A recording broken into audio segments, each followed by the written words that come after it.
Hello everybody. Today we're going to be working on forging this KRIEGSMESSER right here out of some scrap material. This is going to be my entry for the YouTube Apocalyptic Challenge. There will be a link of all the sponsors down below. Check that out as well as the channels. With that being said, we're going to be using a piece of truck axle for this build. So let's go ahead and get it cut up and get it tossed in the forge.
Alright, this is where I got to now. I'm going to let this cool down so I can flip it around and put this in the forge and finish drawing this out. And then we'll finally get to forging our blade. Alright, see you in a bit.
Alright, so I've laid my template on there, and I've used some red spray paint to paint around it so I know where to grind to.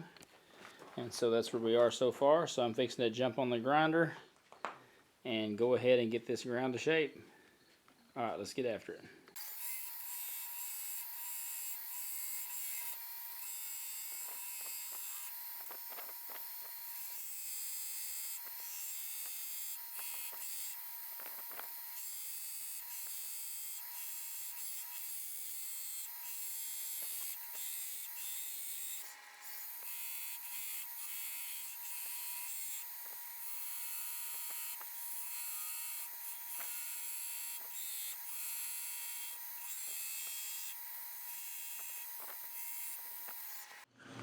Alright, so the profile is ground out. Got it all done. Got the handle ground in, the shoulders ground in. We're still nice and thick, nice and snot, which is what I wanted. So now I'm going to turn my attention to grinding in my fullers on each side. And then we'll move on to roughing in the bevels and then getting ready for heat treat. So everything's going great so far. Let's get back at it. And so I've already done one side. You can see here. And so I want to flip it over and do this side as well. And let me show you how I'm going to do that. Alright, so what I've got here is, like I said in the past video, the world's most jankiest fuller grinding jig. And so through trial and error, I found out that a fire brick and 2 1/8 of an inch shims works really well for this. I have another video here on the channel where I do a fuller on a Viking sax, and this is the setup that I use for that. It works really, really well. And so what I'm going to do is I'm going to transfer these lines I've got here on the sword over to this side, here and down here. And then I'm just going to come in, and I can lay it flat on here, and we're just going to start working this fuller in. And then we'll just repeat it over and over. Like I said, really easy setup. It works, so I can't complain. Alright, let's get to grinding.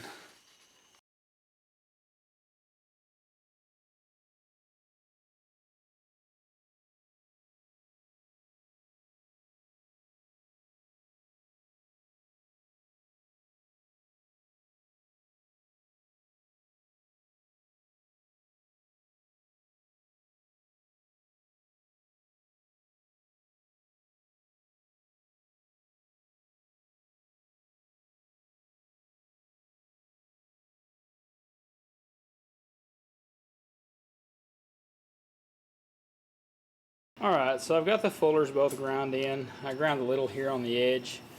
Had the bevels forged in pretty well, so I cleaned that up. The last thing we got to do before a heat treat is now I've got to put the bend in the blade. And so I'm going to go ahead and put this in the forge. I've got me a reference mark here to where I want the bend to start.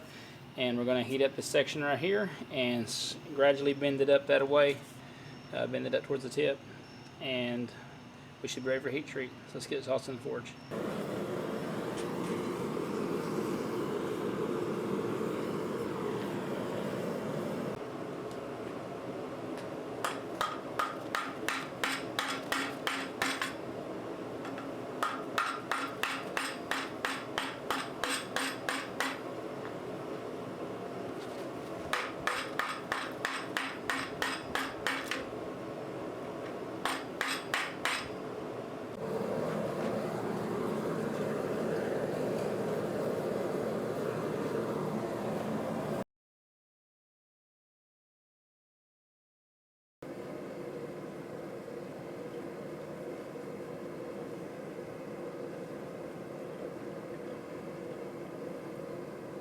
Alright, so here's where we are.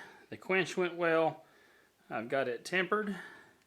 And now I'm going to go over the grinder and I'm going to get all of this oil and crud cleaned off. And we'll get the bevels finished up. So let's get after it.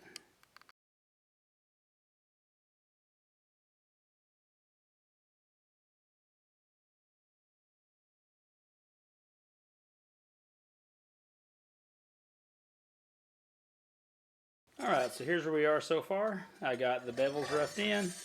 I got to move on to hand sanding this. And then I think I'm going to let it soak in some vinegar. Kind of get it a nice gray look. I think that'll make it look more apocalyptic, a little more weathered. But with that being said, I'm going to go ahead and turn my attention now to the guard, and I'll show you what we're going to use for that. Alright, so here's what I'm going to be using to make the guard out of. It's just the rest of the axle shaft that's left over.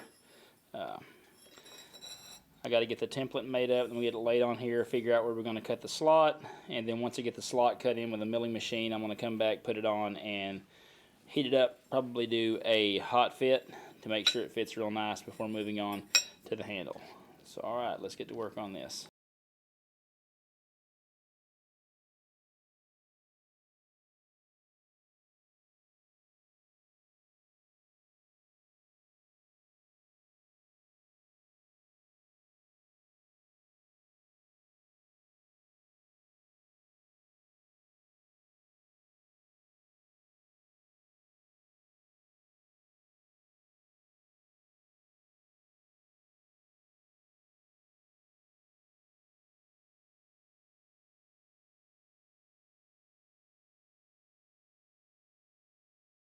Alright, through the magic of a corrupt memory card, this is where we currently are.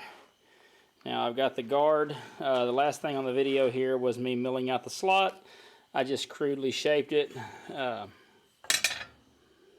Nothing spectacular. This is a post-apocalyptic weapon, so I didn't want to go too over the top. I welded on these bolster areas here on either side. And then I also made these bottom bolsters here, and they were welded on as well, and I cleaned them up. And then I went ahead and drilled, and I put a 1/4 inch piece of round stock in there and peened it over on both sides, just for the look that it gives it. So the next thing I'm going to move my attention to is drilling the pinholes in this handle, and I've got some scrap wood laying around. I believe it's oak off an old dresser we had that I think will look really good on this handle. So coming along nicely so far. In my infinite wisdom, I did forget to hand sand the blade before welding this on. So now this is on here. But I can slide this down, which gives me access to the whole blade. So I can still hand sand it, thank goodness. So then I'm probably going to give it a vinegar bath, give it a nice patina, because like I said, this is supposed to be a post-apocalyptic sword. So we'll see how it turns out. Alright, so now I'm going to cut the wood for the handle in here so I can get the pinholes drilled. I got this piece of scrap wood right here. It came off an old dresser top. I think it'll go well with the apocalypse theme using a reclaimed material. I've already taken and have used my machinist square to square up one end. So I'm going to get a measurement here on the handle, and then we're going to get it cut, see if we can get it fit in there before we start drilling.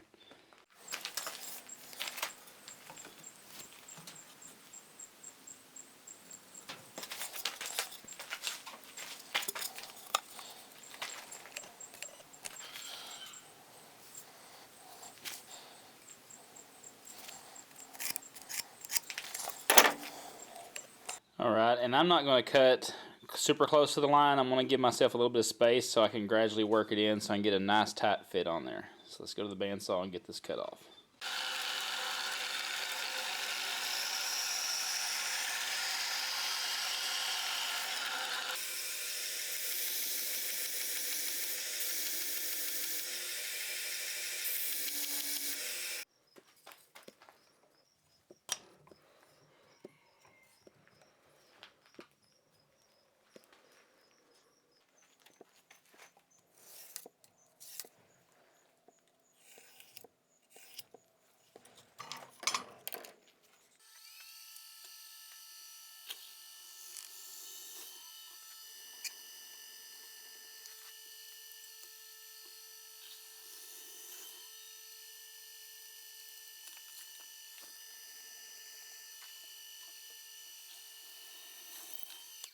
Alright, I got the handle roughed in. I just got the pins through it for now. It's not glued up or anything. Still got to knock the sharp edges off of the handle here, get all that cleaned up, come in, and I got to age all these fittings, as well as bring the blade up to about a 400 grit.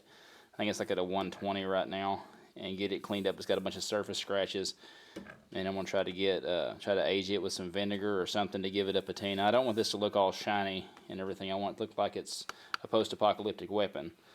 So with that being said, ever onward. Let's go.